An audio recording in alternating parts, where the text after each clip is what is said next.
Yes.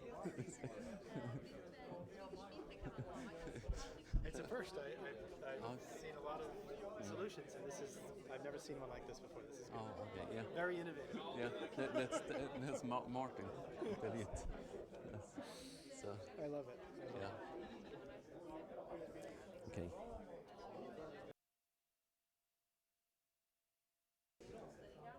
Hallå, då börjar vi.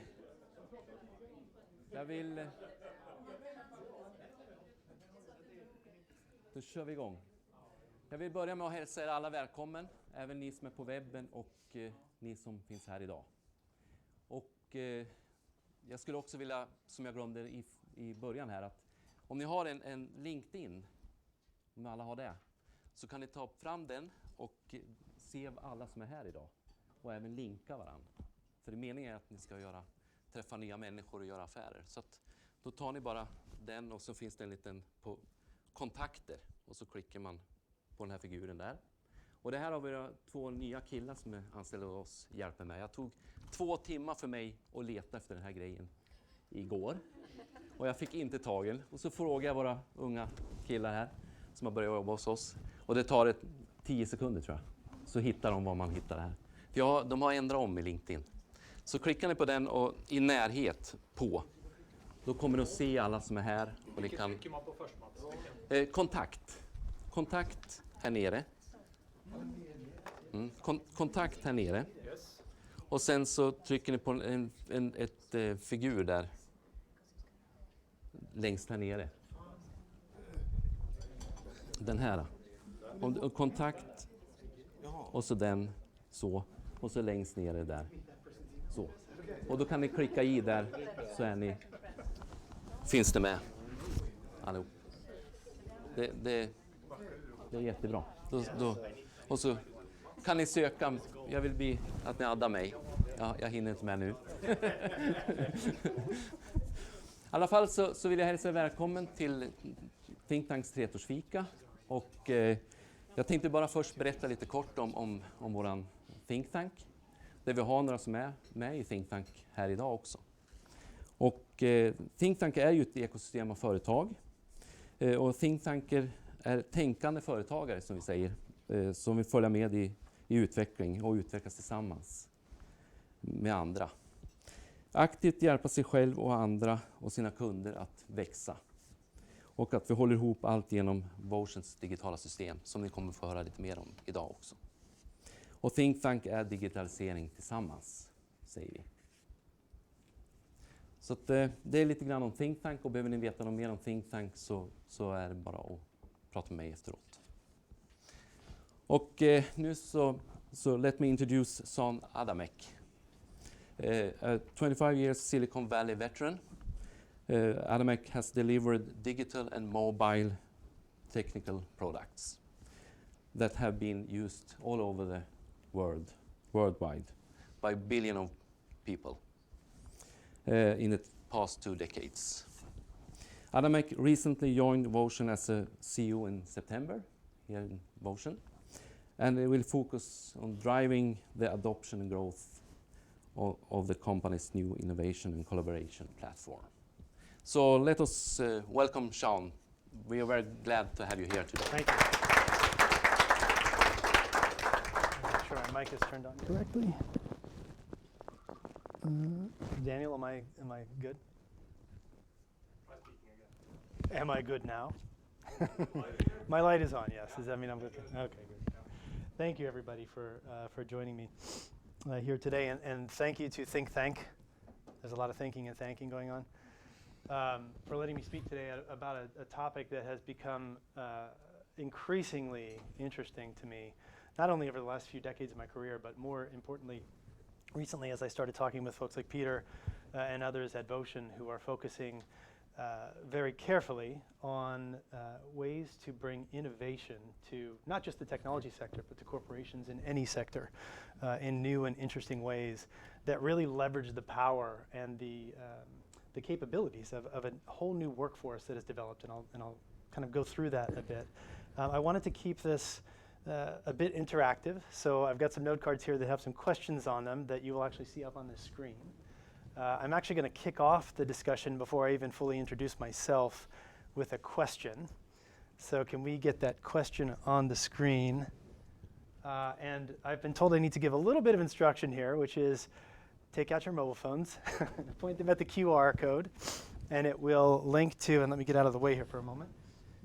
It will link you to the Vocean app. If you are not familiar with Vocean, you will be after this presentation, whether you like it or not, because this is actually Vocean at work for you here. And please do participate if you can. It will actually inform some of the way that I do the talk.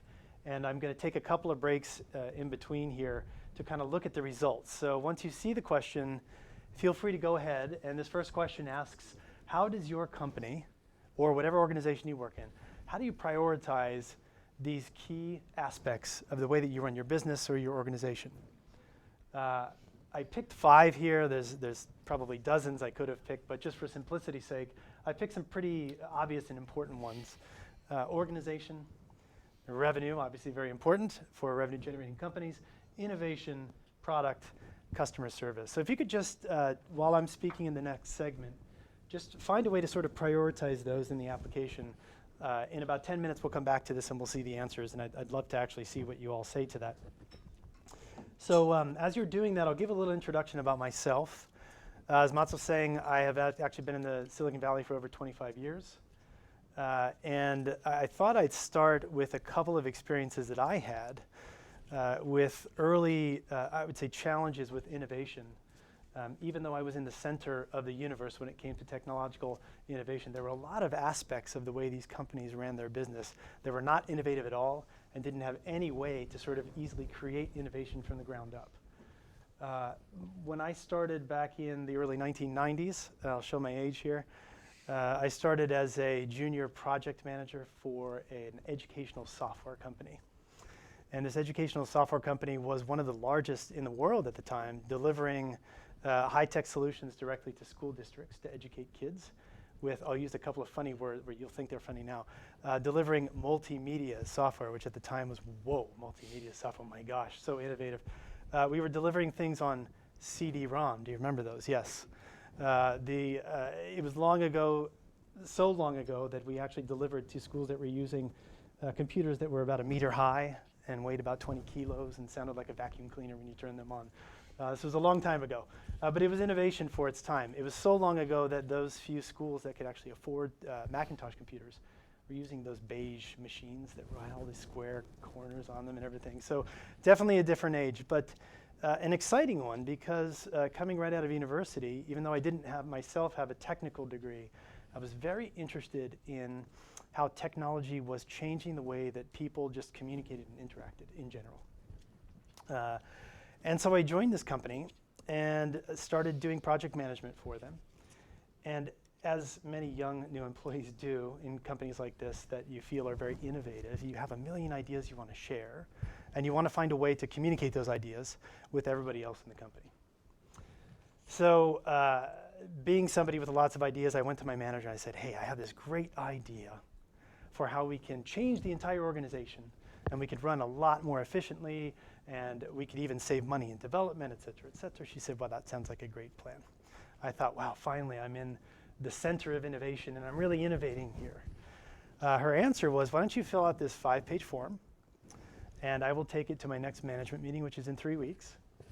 And if they like it, then it might go into the quarterly executive staff meeting, and that won't happen for about 2.5 more months. And I thought to myself, oh my gosh, this is not what I signed up for. I want my idea heard right now. You know, this is the Silicon Valley where we make ideas happen very, very quickly and we execute on them. And that just was not the case. That proposal actually never saw the light of day. I don't know where it went, into some mysterious black hole and never came back out again. But I learned a valuable lesson that even though the technology itself was being innovated at a very quick rate, the companies were far behind in terms of innovating how they operated day to day. They didn't have ways for young, smart, intelligent people with new ideas to communicate those ideas up the chain to the decision makers. And it was a very early lesson that I learned, which made me, the next time I submitted a proposal, think about it a little bit differently. I timed it a bit better. I wrote the proposal a bit better. And this one was around a new, if any of you have been in the development or technology industry for any amount of time, there was this thing called rapid development, which was now called agile development. But back in the 90s, it had a different name. It was called rapid development. And it was a brand new way and with lots of different techniques to actually develop things more quickly and to do things in parallel that had never been done in parallel before. And I thought, wow, as a project manager, I could take a project and probably do it in half the time and half the cost if I just employed some of these techniques. So I formed a proposal. I sent it to my same manager. She said, this sounds terrific. She sent it to the management team. They said, this sounds terrific. And then it sort of disappeared again for a long period of time before about 6 or 7 weeks later, she came back and she said, great, let's do it. The problem with that was that I had proposed that we use this new rapid development process on a project that was only about 10 weeks long. So by the time I heard that they really liked it and they wanted to do it, we were 7 weeks into a 10-week project, and it really wasn't going to help very much. So it wasn't just that there wasn't enough opportunity for young people to sort of share their new ideas and have them heard, but there was a timing aspect to it too. In some cases, even if they did hear it, it took so long to sort of get through the organization that the innovation was already expired by the time they came back and said, yes, it's a great idea. So again, some valuable lessons that I learned about, even though I was in the Silicon Valley, even though I was in the center of innovation, there were a lot of aspects of corporate America at the time that hadn't caught up in terms of this innovation. So in about 1999, after about 6 years at this company, I had the opportunity to work at a startup. An amazing opportunity. All my friends were at startups. It was the dot-com boom, and everybody was going to be rich and all those great things. I joined a company that was going to, and get this catchphrase, we were going to reinvent the internet, as everybody else at the time was, but in a really interesting way, and I really liked the idea. It was a company that was founded by a British pop music star who knew a lot about audio technology. And he said, I'm going to sonify the web, and that means that I'm going to add sound and music to every website in the universe. And I don't know if you sort of digest that for a second, but that's a lot of music and sounds coming out of your computer all the time that when you look back on it now, you think, wow, that was a terrible idea. But at the time, there were a lot of terrible ideas that were very popular and getting a lot of funding, and everybody was really excited about it. And the fact that I had the chance to join this company that was truly being innovative and trying something new and different and not being scared about it was very, very exciting. So I joined, and shortly thereafter, interestingly enough, I found a lot of the same issues at this startup that I found at the last company I'd worked at. And I found that it was still difficult to get innovative ideas up the chain to the executive team. Even though I was moving from a company of 1,000 down to a company of about 50, there was still an executive team that was making all the decisions. They were coming up with all the new ideas in a room by themselves, and then coming out of that room and telling all the rest of the employees, go make it happen. And we all executed on those ideas. And it speaks to this sort of corporate philosophy that has existed for, hundreds of years, really, of collectivist thinking. So it's this idea that all of the employees are there to work for their company and make the company great.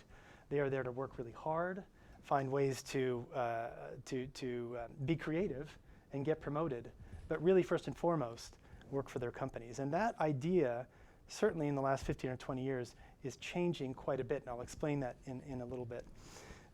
One thing that I noticed is, again, I was in the hub of innovation there, and there just wasn't a lot of innovation going on in a lot of aspects of the company. One thing that we did was used a tool for most of our innovation practices, and you've all heard of it. It's called brainstorming. It's more of an idea, really, and a technique, and I'm going to talk a little bit about the birth of brainstorming after the next set of questions. But even then, back in 1999, it struck me as a bit odd because I knew that brainstorming had been around for a very long time. And yet it was really the one and only tool that we were using for innovation. So a manager would say, okay, everybody in a room, get 6 or 8 of us in there. You'd be on the whiteboard. Everybody take out little sticky notes of all different colors, put them up on the wall, and you were just forced to come up with something brilliant by the time you left. And oftentimes you didn't, because it was very forced and scripted. And oftentimes you may have come up with a good idea, but it wasn't very actionable or executable. And oftentimes you found out that you probably didn't even have the right people in the room to begin with, and you were going to have to do it all over again and invite a whole bunch of new people in. So again, even then at a young age, I kind of looked at this and said, wow, we're innovating and changing the way the web is going to function for the rest of time, but we still don't know how to sort of bubble up ideas from our smartest employees. What a strange dichotomy this is in the innovation hub of the universe. So I'm going to actually come back to this answer to this question here, which I've kind of given away part of the answers. Can we see what the feedback was on this? I'd love to see the answers here.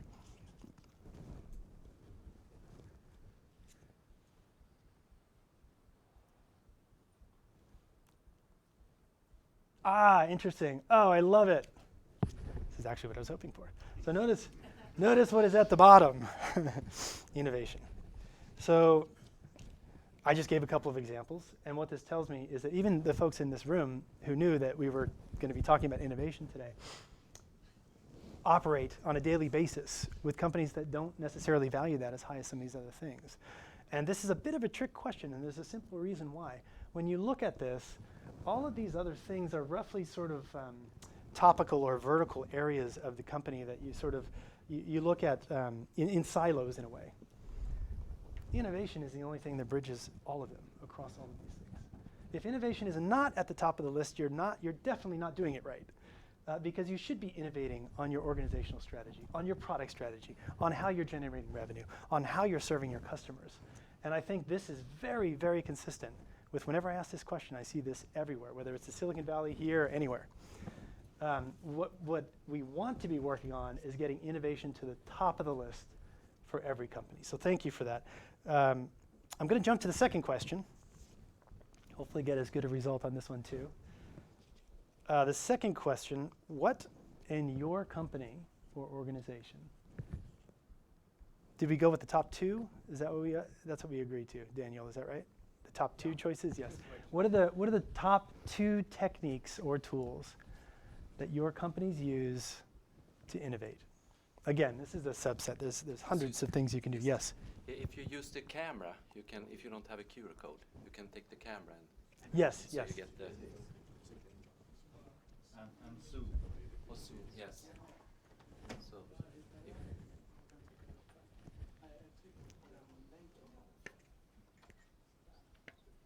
Great. So go ahead and pick the top two. There might even be an other category, right? I think in the question. So if none of these are things that you use, feel free to choose other. I'd like to see how many people choose that as well. And we'll come back to that, and it'd be interesting to sort of entertain the answers that we get there. I wanted to take a step back. So I just talked about brainstorming and how while I was in the midst of the center of the universe of innovation, we were still using this technique that at the time was 60 years old, and nobody had done anything to sort of revise over the course of those 60 years. It was very analog, it wasn't digital, and it just felt old-fashioned. There were a lot of things wrong with it. So I want to go back and talk about brainstorming a little bit, because when you really look at corporate culture, there hasn't been that many sort of innovative techniques for hundreds of years that really give employees the tools and the opportunity to convey new ideas and get them recognized in a very short period of time to get feedback with them. Brainstorming was an exception. And when we look at when it was invented, I don't know how many of you know the history of brainstorming, but it was coined as a phrase back in 1942. It was roughly invented by a gentleman who was an executive at an advertising firm in New York called BBDO, which is still a very successful firm in the United States today. And his idea was that in the midst of this collectivist society where everybody was just sort of putting their nose to the grindstone and everybody was going to work every day, trying to climb that corporate ladder, trying to work for their company, he felt that they weren't being heard, that the sort of collective intelligence was not bubbling up. It was really, again, still very experienced senior managers who were coming up with the ideas and telling everybody else to execute on those. And he wanted to change this. And so for his firm, BBDO, he started bringing people in a room and operating under some really interesting ground rules.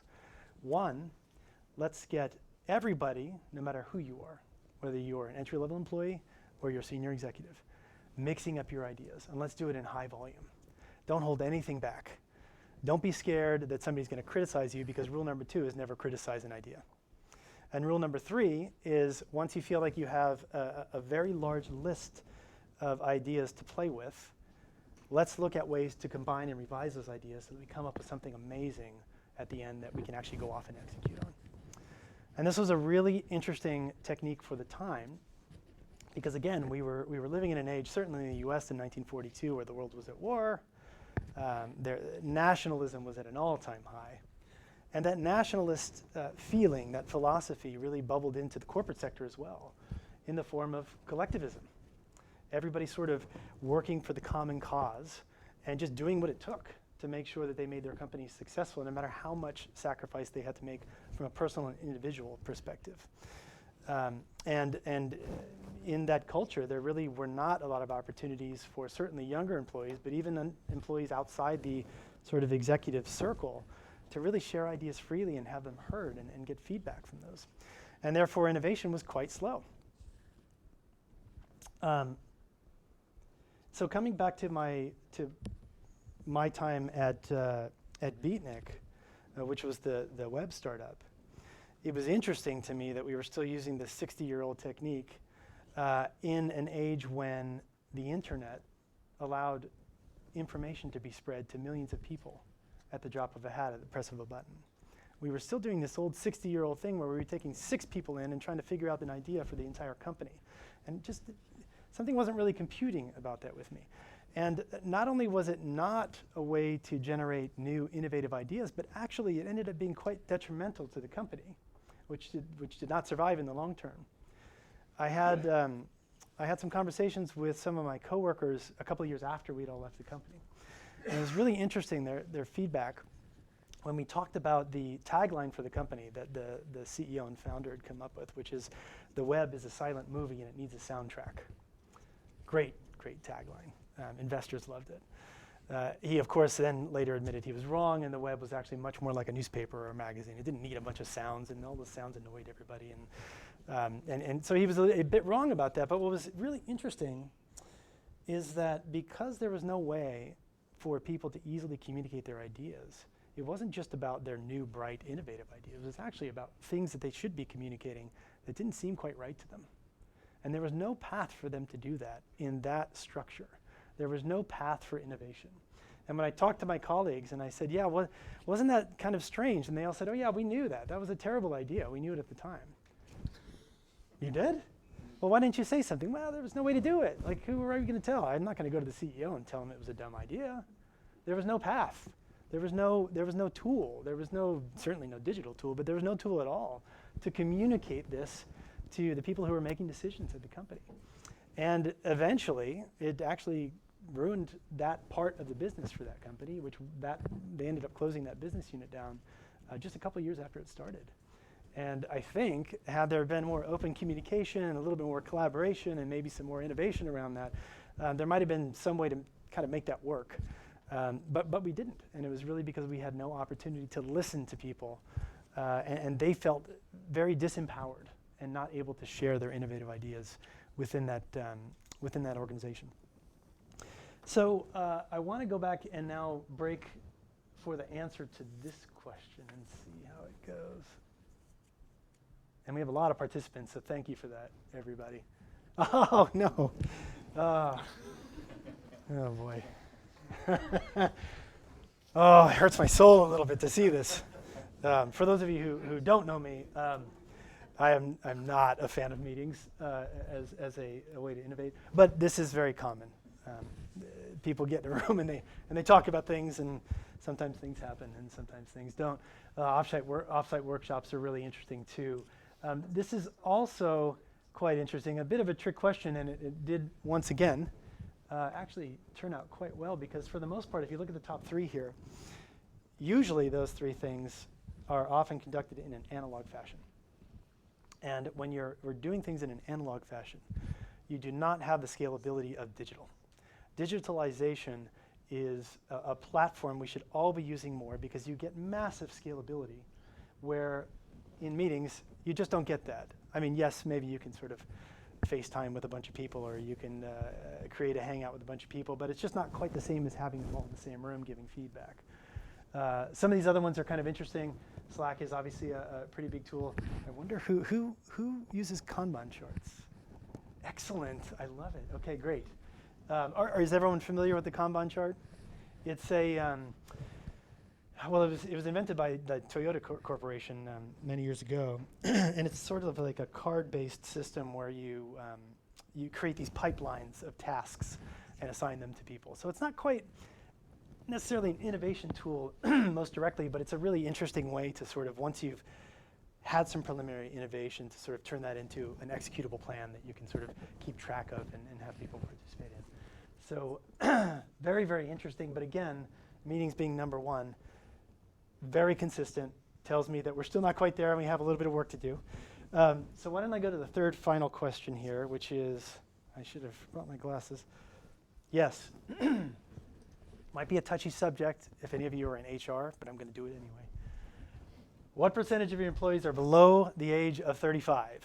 So go ahead and do that for a minute. And while you're doing that, as you notice, I talked about my own personal experiences at two companies that by the time I left that second startup, I was probably about 33 years old. And it's an interesting parallel to folks of that age today, because we're talking about a whole new generation of employee. And as everybody got that one? Oh, still working? Let me get out of the way. I don't want to block it.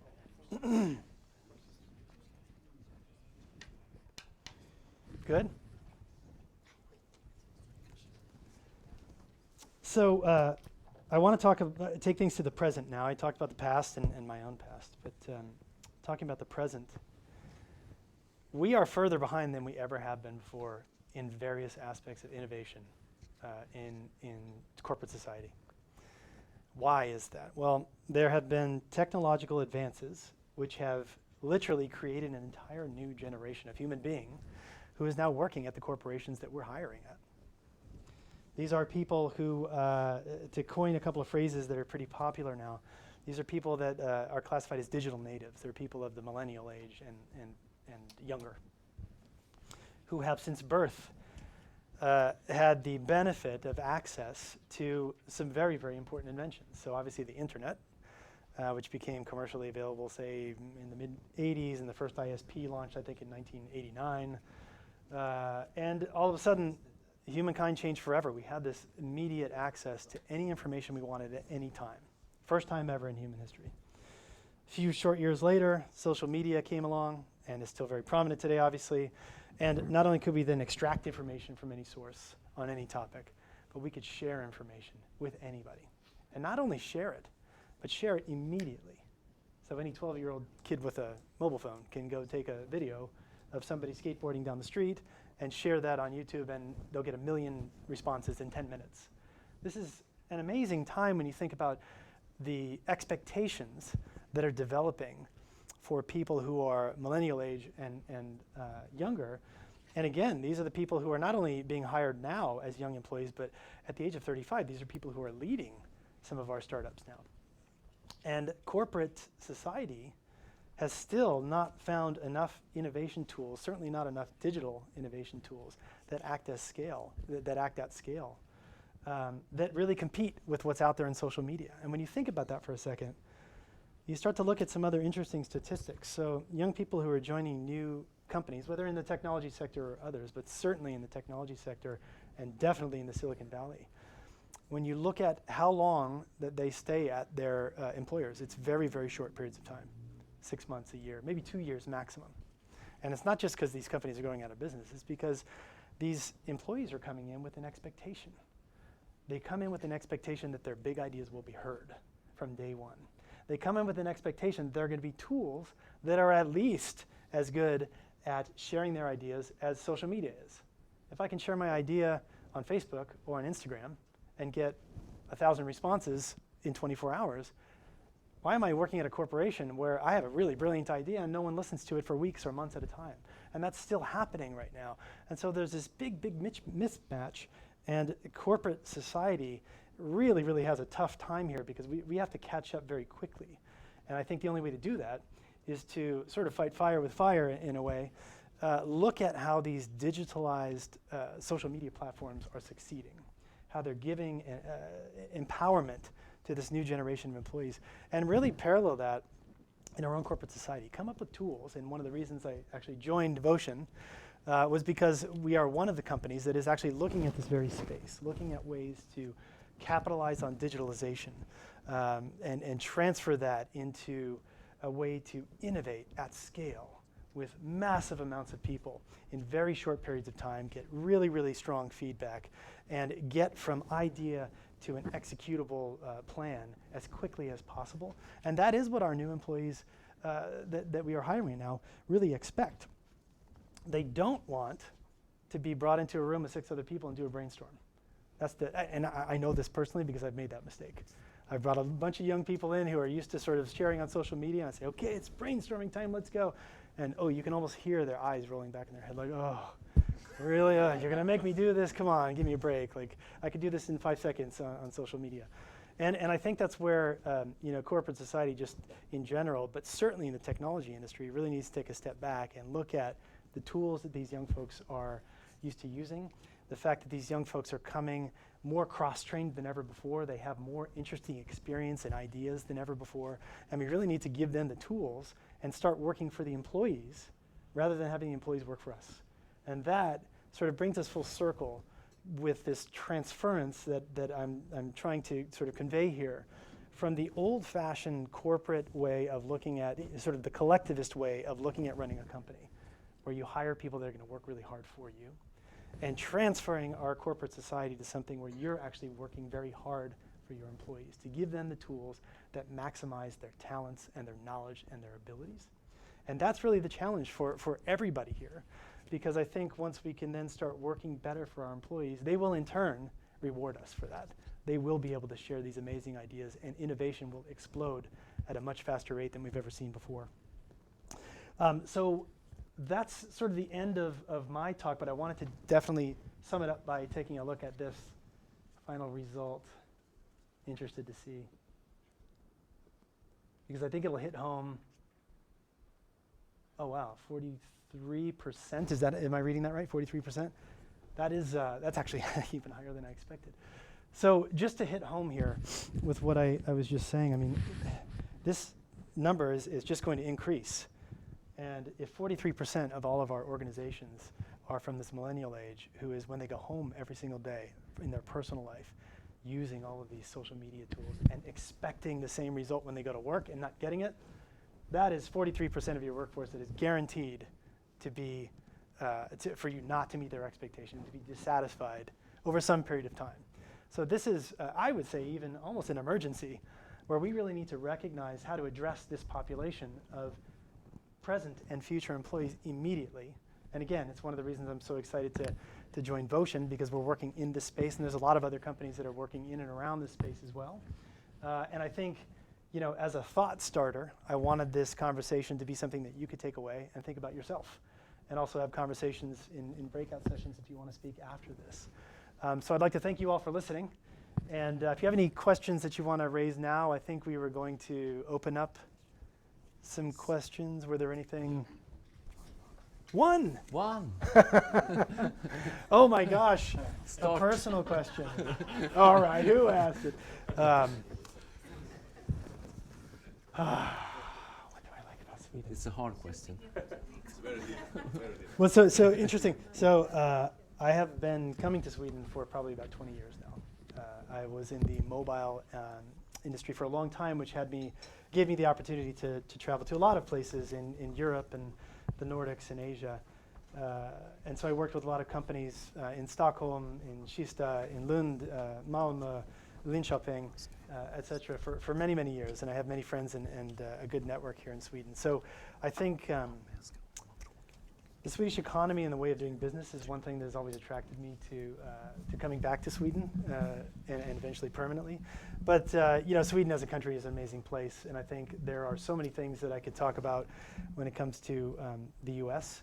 and some of the shortcomings in the U.S. that I feel are done much better here in Sweden. That sort of, from a personal perspective, also drew my wife and my family and I to migrate to Sweden. That the list is probably too long, actually, to go through. But thank you for having me, and I'm looking forward to getting my person number, as I was mentioning earlier. Any day now, my person number, please. I'm going to feel like a superhero. I can do anything with my person number. What is the best right now with Vocean? The best right now with Vocean, let me try to stay consistent with why I joined them, and I think it's the people, it's the employees, it's the ideas, it's the innovation. We don't always get it right. We make mistakes. I've only been here for a couple of weeks, and we make mistakes every day. But I think if you're there and you have an open mind, as we do, and you're willing to collaborate, and you're willing to listen and digest ideas from your best thinkers, whether they be inside your organization or even outside, whether it's partners or whether it's your customers, as long as you are open-minded and you're willing to digest this and act on that, innovation comes for free. And I think that's probably the best part so far, is that my short time at Vocean so far has been a very open-minded experience where we've discussed a lot of really interesting, innovative ideas. As new CEO of Vocean, what are your top priorities? Yes. It's a long list. Top priorities, well, obviously, we're a startup like everybody else. So finding people that believe in the vision of Vocean, who believe enough to join us on the journey, help us with funding and investments. That's a very, very big priority for us right now, because we have a lot of things to do, and we need a lot more people to be able to do them. Right now, we have what you see here, which is a great sort of application platform. But there's much, much more we want to do in the near term, and in the long term. I think that there is a massive amount of opportunity, not just for Vocean, but I think in the entire innovation industry, to leverage a lot of really interesting technologies. Artificial intelligence. When we get answers like this, we should be using artificial intelligence in a really intelligent way to sort of start to dissect the meaning of some of these ideas that we're generating. We should be using natural language processing technology that can actually dissect the actual words that you're hearing. And if you ask somebody a question and they want to write you 2 paragraphs, you should be able to use natural language processing to dissect automatically what those words mean. Machine learning, to allow your machine and your natural language processing to learn better and better and better over time. These are all things that I think are top priorities for us to scale into. And of course, as we add more resources to the team, we'll be able to do that over the coming months and years. Collaboration and innovation in the same platform. Is this a trick question? That's a good one.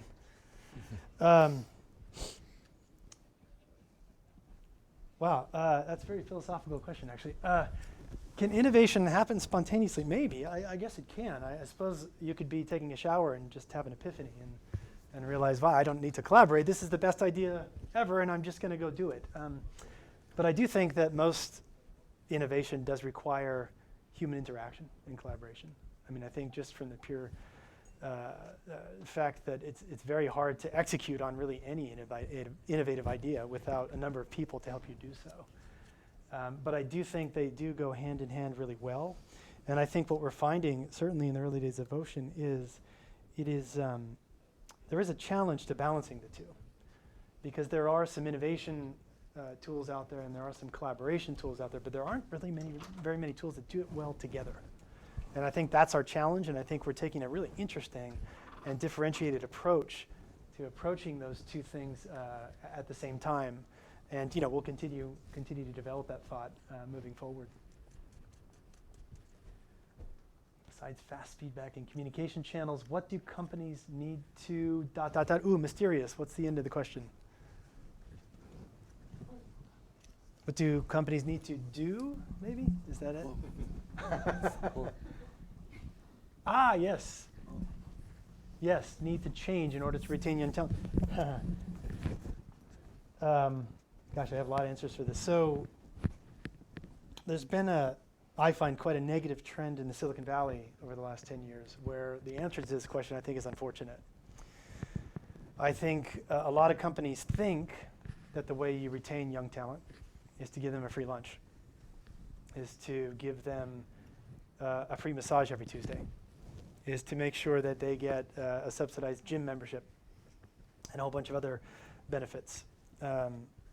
A foosball table and a pool table in the rec room, things like that. I think those companies, while those things are good, none of those things contribute to why young people stay with companies. Young people stay with companies because they want their ideas heard. They want to make change. If they're truly passionate about the company's vision, all you really have to do is give them a chance for their voice to be heard, to give them a chance to show their passion and participate and see the results of their work. And I think that's something that certainly in the Silicon Valley I see missed a lot. A lot of startups with great ideas fail because they have a lot of turnover with employees who are just kind of dissatisfied about the fact that, hey, my CEO tells me I got to do this every day, and I don't think that's the right thing. But I don't have a way to voice any other opinion. He or she sort of closes me off to sort of any ways to innovate, and I see this over and over and over again with companies that fail quickly, actually.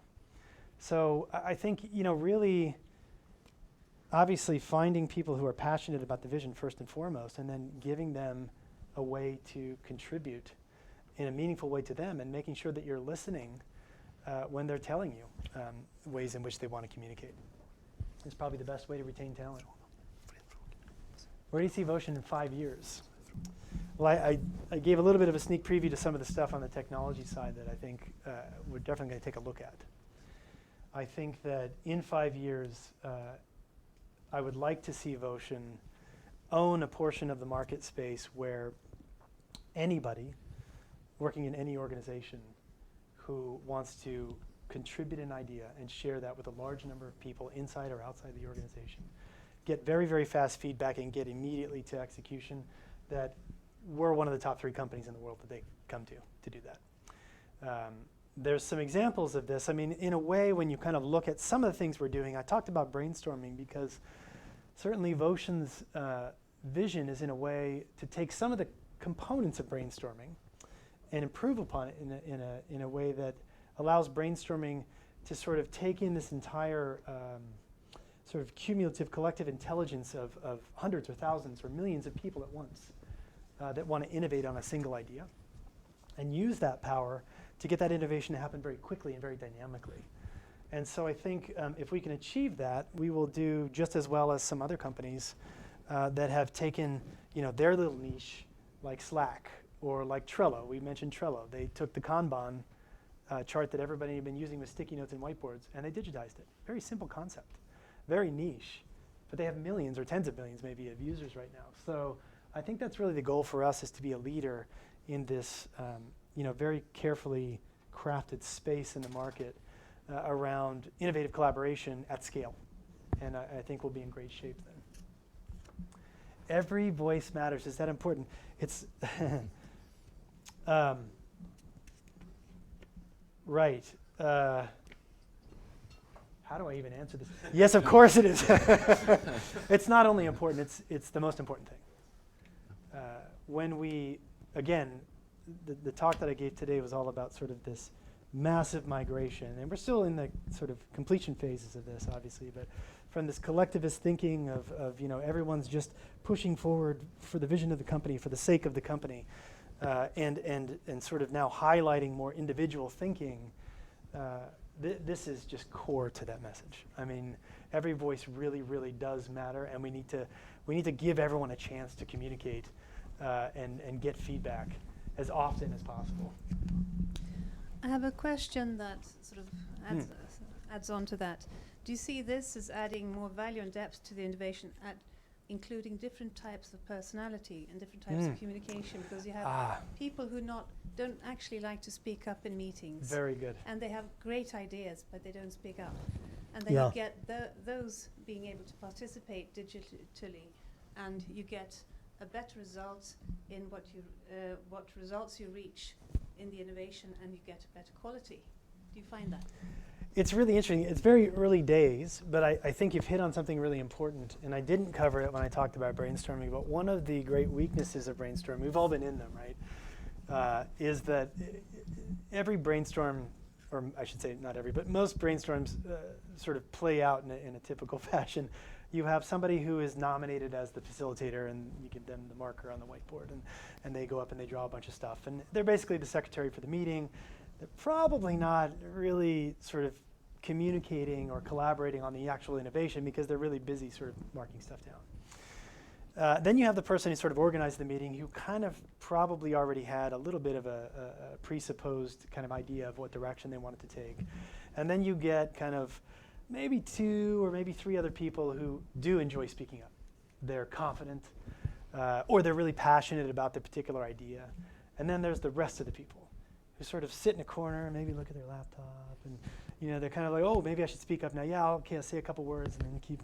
And for the most part, I think you end up getting maybe 2, 3, 4 people in a room of 10 who are really collaborating, and it's because of this sort of personality thing. I mean, I don't think everybody is comfortable getting up and speaking in front of a bunch of people, and I don't think everyone's comfortable sharing an idea that they feel might get shot down or criticized.